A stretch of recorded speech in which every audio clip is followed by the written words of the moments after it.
Hey everyone, in this video I'll explain how you can try to recover your Trust Wallet account if you've lost your recovery phrase. While it's not always possible, you can follow these steps to contact support and see if they can help. First, open the Trust Wallet app on your phone.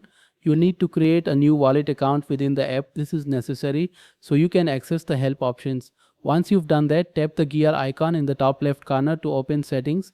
Scroll down and tap on Help Center or just go to Support. This will take you to support.trustwallet.com.